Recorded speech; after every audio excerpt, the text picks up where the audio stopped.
Na Terra Santa do tempo de Cristo, um leproso era um semi-morto, um morto-vivo, excluído do convívio social e da prática religiosa, pois era um impuro.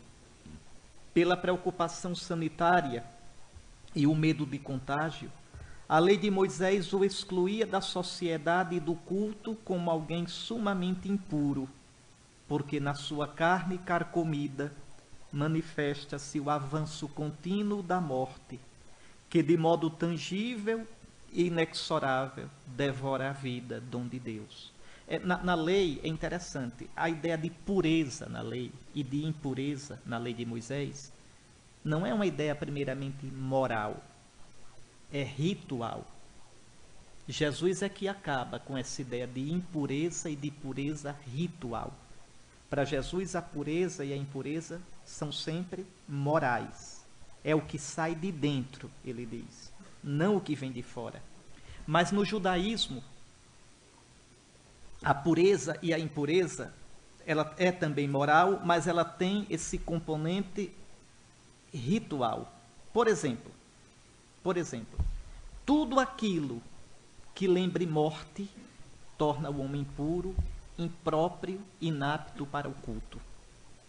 Dou o exemplo, a mulher com hemorragia, a hemorroíça, é impura. Por quê? Porque perde sangue, e sangue é vida. A mulher no período menstrual é impura, porque perde sangue, sangue é vida. É como se ela traz nela um sinal de morte. E Deus é o Deus vivo. Nada que seja morte pode se aproximar de Deus. Deus é vida, é fonte de vida. Por que é que na guerra, quando Israel ia à guerra, os soldados não podiam ter contato com mulher? Não é que o sexo é impuro, tem que entender. É que na relação sexual havia a ejaculação, a perda de espermatozoide, vida, semente de vida. Então, torna o homem impuro para a guerra. O homem impróprio para combater o combate de Deus. A lepra torna o homem impuro, porque traz nele, na carne dele, a morte. Então, é um sentido ritual, não é moral. Esse leproso, ele não pode conviver no meio da assembleia cultual, da Assembleia Santa de Israel. Ele é marcado pela morte. Só os vivos te louvam, Senhor. Então, as prescrições legais para o leproso eram tremendas, tremendas, porque ainda tinha o medo do contágio da lepra. Então, a lei era, olha aqui, se alguém se aproximasse de um leproso inadvertidamente, deveria afastar-se gritando, impuro, impuro. A única lei que o leproso devia observar era a de afastar-se da convivência humana. Olha o que diz o Levítico. O leproso, portador desta enfermidade, trará suas vestes rasgadas, seus cabelos desgrenhados, cobrirá o bigode e clamará, impuro, impuro. Por que tinha que gritar? Para que ninguém se aproximasse dele. Para que ninguém inadvertidamente tocasse nele e ficasse impuro também. Imagine que coisa, imagine a situação. Imagine a mente, o sentimento de uma pessoa assim. Enquanto durar sua enfermidade, ficará impuro, estando impuro, morará à parte. Sua habitação será fora do acampamento. O leproso é um excomungado, no sentido mesmo da palavra.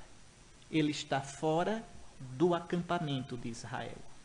Ele está fora da comunidade santa, do povo de Deus. Então, é alguém, por isso que eu digo, é um morto-vivo. É alguém que vive uma vida miserável, tem que sair do meio da família, pode ser rico como for, tem que sair do meio da família, tem que sair do acampamento. Se não ficar bom, nunca mais entrará na casa do Senhor, para louvar o Senhor, para adorar o Senhor. Vejam que coisa, tentem imaginar essa situação. Pois bem, São Lucas diz que este homem que vem a Jesus, São Lucas faz questão de dizer, estava cheio de lepra. Então não é uma leprazinha, está cheio. A lepra num estágio avançado. É alguém deformado, carcomido, cheio de impureza e de morte. Ele é exatamente o contrário de Jesus. São Lucas diz um pouquinho antes, olha, em 5,12, Lucas, agora estou falando de Lucas, diz que esse homem vem cheio de lepra. Um pouquinho antes, em 4,1, São Lucas diz que Jesus veio do Jordão cheio do Espírito Santo. E agora, veja, o que vai acontecer quando o homem cheio de lepra, cheio de morte, encontrar aquele que vem cheio do Espírito Santo, cheio do Espírito de Deus, que dá vida? Pense na trombada. O que é que vai acontecer? Quem vai ganhar? Quem vai levar a melhor? A lepra da morte ou a vida do Espírito? Não devemos esquecer, ao contemplar este encontro, meus irmãos, que a pior lepra é aquela do pecado, que corrói a vida que o Senhor nos concede.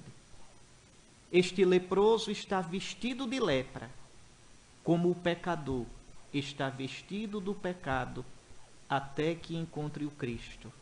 Nele creia, a ele adira e dele se revista nas águas do batismo. Nós fomos revestidos de Cristo. Todos nós aqui, nós somos santos.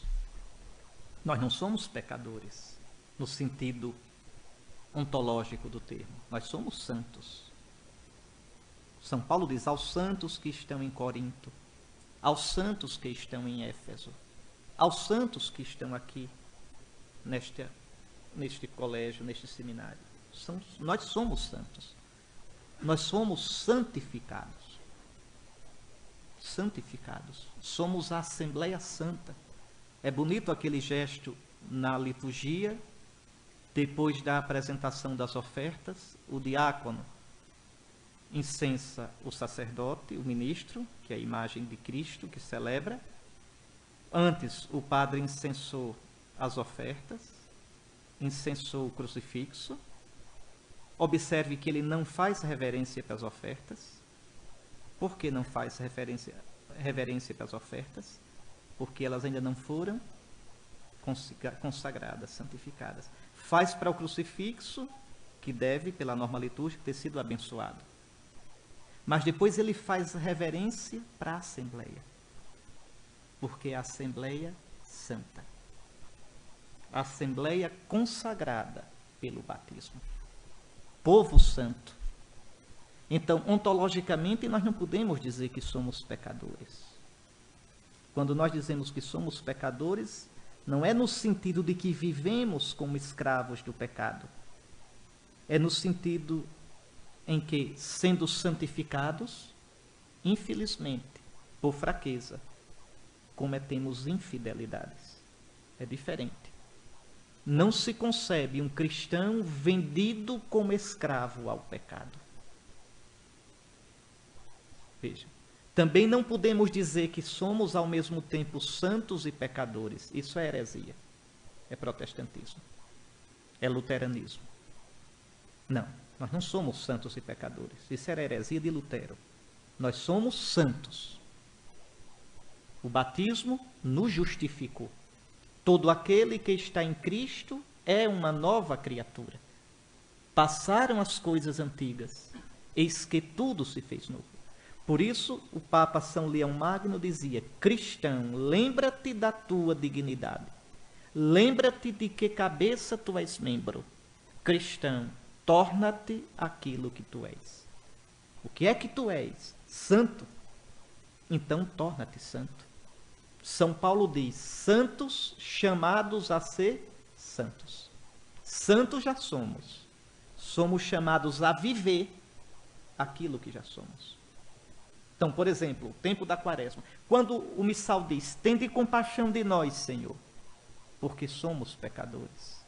Pecadores não no sentido de que somos escravos vendidos ao pecado, Nós somos santos.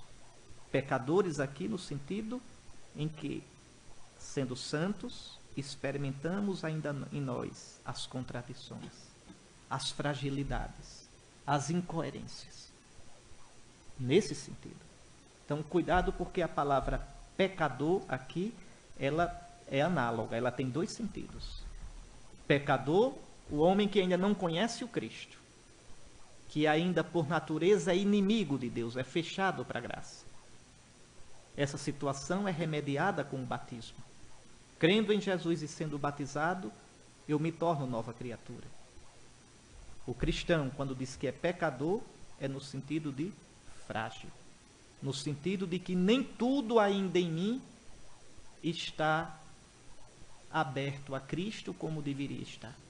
Está coerente com Cristo, aderido a Cristo como deveria estar.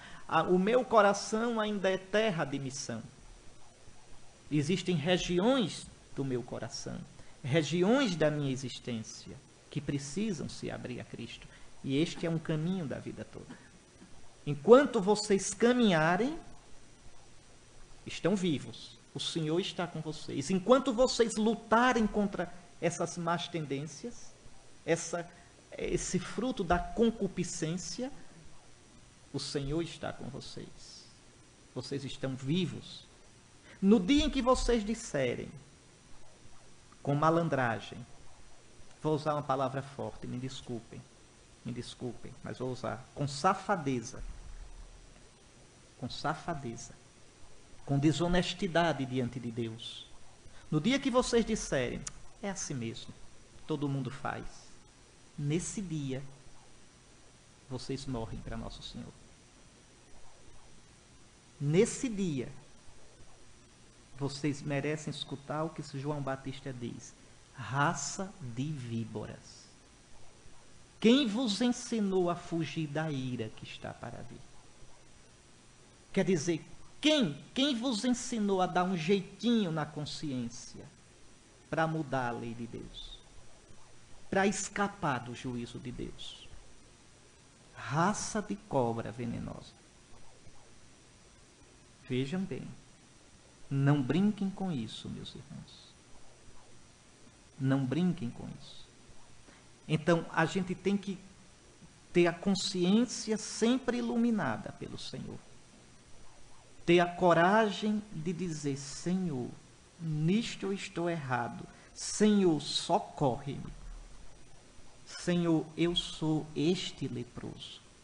Este aqui. Este leproso é a imagem de cada um de nós. Nós, revestidos de Cristo, mas infelizmente, quantas vezes ainda temos de constatar em nós sinais da lepra do pecado? O Concílio de Trento explica muito bem, né? O Concílio de Trento, corrigindo o exagero de Lutero, distingue entre pecado e concupiscência. Com o batismo, eu já não sou mais pecador. Com o batismo, eu já não sou mais vendido como escravo ao pecado. Aquele texto de Romanos 7, que a gente gosta tanto de citar: eu não faço o que quero, não faço o bem que quero, faço o mal que não quero. Cuidado! Ai de mim, quem me livrará desse corpo de morte? São Paulo aqui está olhando o homem antes de ser resgatado por Cristo. São Paulo está olhando o homem que precisa de Cristo. Vejam. Então, batizado, alimentado pela Eucaristia, recebendo o Espírito de força na crisma, eu não sou mais vendido como escravo ao pecado. Eu sou vendido, ou melhor, fui comprado por Cristo. E o preço foi altíssimo. Foi o sangue do meu Salvador. O sangue do meu Salvador. E agora eu estou debaixo do senhorio daquele que é mais forte que o forte. Lembre que nosso Senhor diz que o homem forte guarda as suas coisas, estão seguras. Quem é esse homem forte? É Satanás.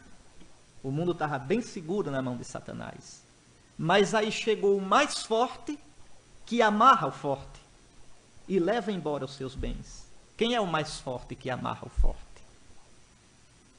É o príncipe da vida. O príncipe que estava morto e agora reina vivo. Vejam. Então nós não somos mais vendidos como escravo ao pecado. No entanto, a igreja ensina, e o Concílio de Trento definiu isso muito bem, explicando contra Lutero. Mesmo a gente sendo nova criatura, a gente infelizmente tem ainda a concupiscência. O desequilíbrio, a ferida que ficou fruto do pecado. E o Concílio de Trento explica.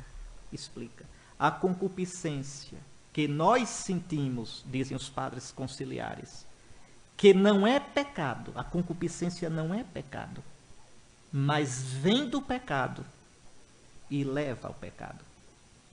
E fica em nós para a luta. Então,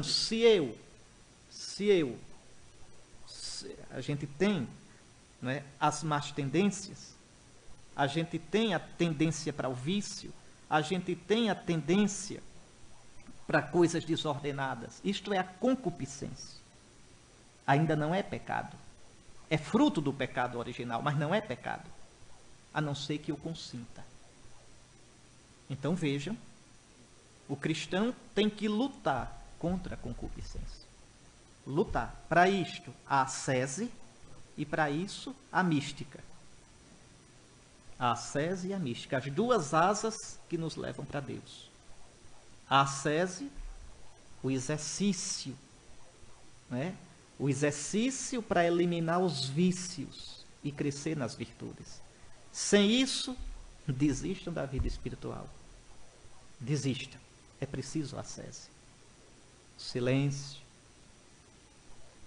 as boas leituras, evitar as coisas, as situações que podem me colocar em situação próxima de pecado. É identificar quais são os meus vícios, as minhas más tendências e lutar contra elas. Por exemplo, na quaresma, escolha por quaresma um vício para lutar contra ele. Estudar aquele vício. Os antigos, os monges chamavam os vícios de demônios. É melhor chamar de demônios, porque a gente vê que tem cara. Tem então, o demônio da ira, o demônio da sensualidade, da preguiça, do orgulho, da vaidade. Tem tanto, é uma lista enorme. Né? E tem uns demônios que são pais dos outros. Então, por exemplo, o demônio da ira pode gerar o demônio de quê? Da sensualidade. Eu vou me descontrolando. O demônio da preguiça pode gerar o da gula. Então, eu devo ter um pouquinho a árvore genealógica dos meus demônios. E saber, né, lutando contra aquele, eu pego aquele outro e aquele outro. É preciso estudar isso, viu? Os demônios da gente. E saber que comida o bicho come. O que é que ceva esse demônio? E matá-lo de fome. Enfraquecê-lo.